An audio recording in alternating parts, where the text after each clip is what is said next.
Bismillahirrahmanirrahim. Alhamdulillahi rabbil alamin. Wassalatu wassalamu ala asyrafil anbiya'i wal mursalin.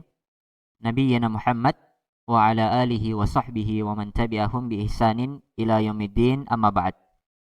Alhamdulillah, kita kembali melanjutkan pelajaran kita di dalam membaca kitab Durusul Lughatil Arabiyyah li ghairin natiqina biha yang ditulis oleh Syekh Dr. Profesor Abdurrahim rahimahullahu taala.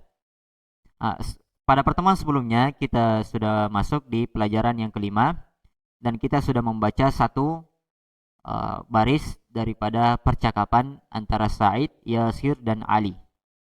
Pada percakapan sebelumnya itu kita sebutkan Akitabu Muhammadin hadza ya Yasiru.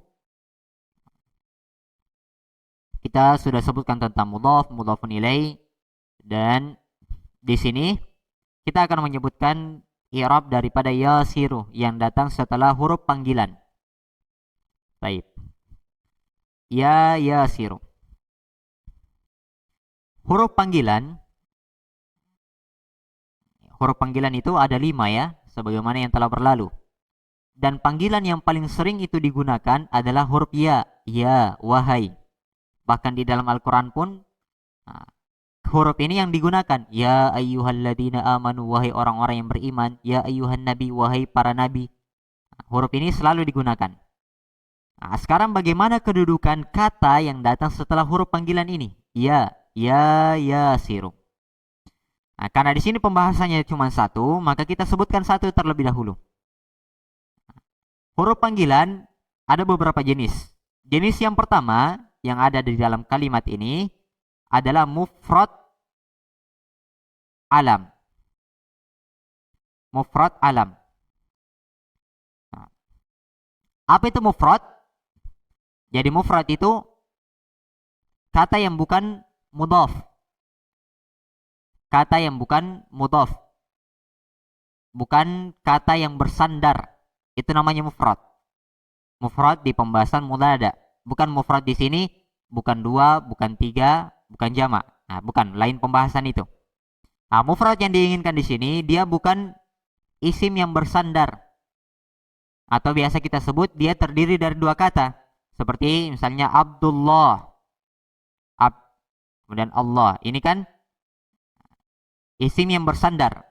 Abdu disandarkan kepada kalimat Allah. Baik. Bukan itu yang kita maksudkan. Alam artinya nama orang. Berarti dia adalah nama orang yang tidak bersandar atau terdiri dari satu kata. Seperti contohnya di sini, Yasir.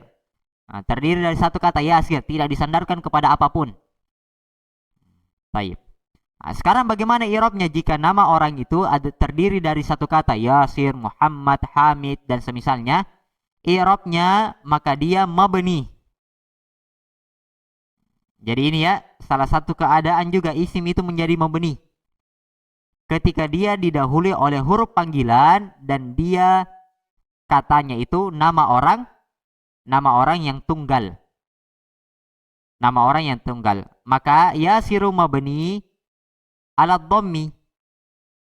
Karena dia dhamma, mabni ala dhamm. Kemudian baru disebutkan fi mahalli. Menduduki kedudukan nasab sebagai munada. Menduduki kedudukan nasab sebagai munada. Jadi dia kedudukannya tetap mansub sebagai isim yang dipanggil, munada. Baik. Kemudian kita baca selanjutnya, la hadza kitabu Muhammadin. Tidak. Ini adalah bukunya Muhammad. Ini sebagai mubtada, kitabu sebagai khabar sekaligus mudhaf. Hamidin mudhafun ilaih. Aina kitabu Muhammadin, di mana bukunya Muhammad? Aina sebagai khabar yang dibelakangkan karena dalam bentuk pertanyaan, kitabu sebagai mubtada sekaligus khabar, Muhammadin sebagai mudhafun ilaih. Sama ya. Huwa 'alal maktabi hunaka. Dia ada di atas meja, hunaka, di sana.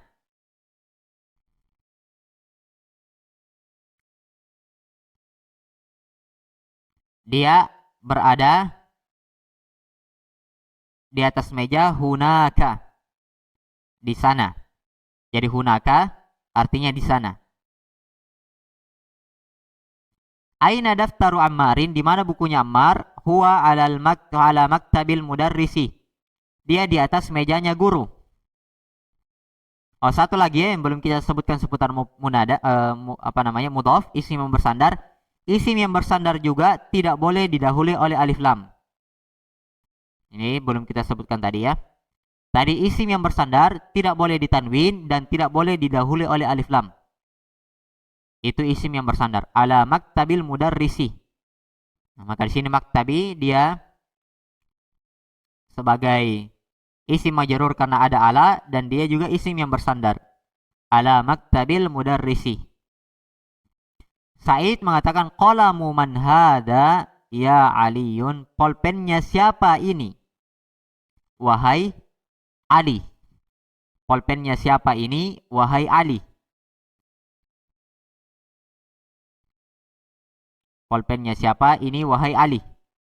Nah, qalamu sebagai mubtada. Mubtada. Dan dia juga sebagai mudhaf, isim yang bersandar. Nah, berarti man di sini dia adalah isim yang digunakan untuk bertanya.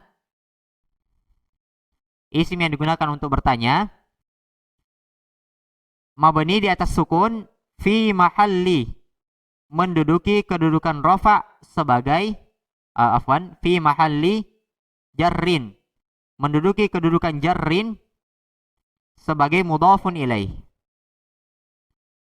Dia majrur karena dia disandari. Qalamu man, polpennya siapa ini? Ini salah tadi ya, saya sebutkan yang pertama.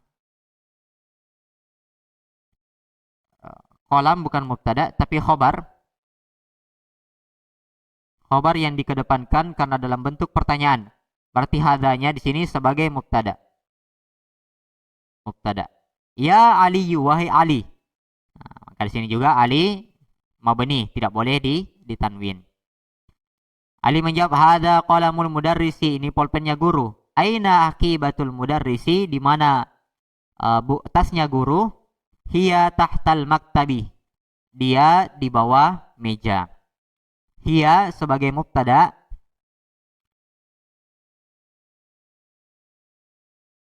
hiya sebagai mubtada, tahta dia masuk sebagai dzarf, dzarful makan, dzarf yang menjelaskan tempat, dia berada di bawah.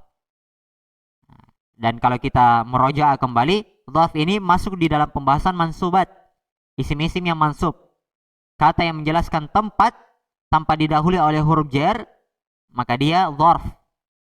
Dzarf sebagai dzarf. Maka sini tahta sebagai dzarful makan, mansub. Dan tanda nasabnya adalah fathah yang nampak di akhirnya karena dia adalah isim mufrad. Hiya tahta al-maktabi wa huwa mudhaf. Dan dia adalah isim yang mudhaf. Baik. Al-maktabi mudhafun ilaih. Nah, sekarang mana khobarnya? Khobarnya adalah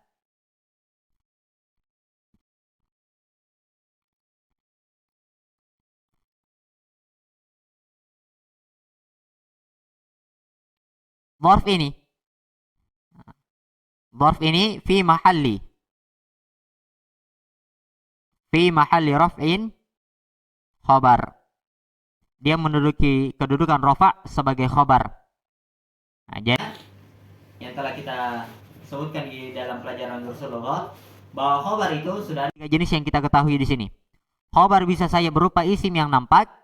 Misalnya kita misalnya hadza Muhammadun, hadza mubtada, Muhammadun khobar. Dan khobar bisa berupa jar dan majrur. Bisa berupa jar dan majrur. Misalnya huwa alal maktab, dia berada di atas meja. Huwa mubtadanya. Khobarnya mana? Jar dan majrur. Dan yang ketiga, khobar itu bisa berupa dzarf. dzarf.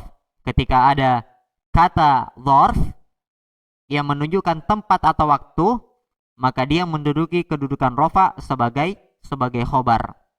Jika ada mubtada sebelumnya, hiya tahtal maktabi, seperti contoh yang ada pada kalimat ini. Nah, selesai daripada percakapan yang ada di pelajaran yang kelima. Insyaallah kita akan lanjutkan di pertemuan berikutnya. Subhanakallahumma bihamdik, asyhadu an la ilaha illa anta, wa atubu.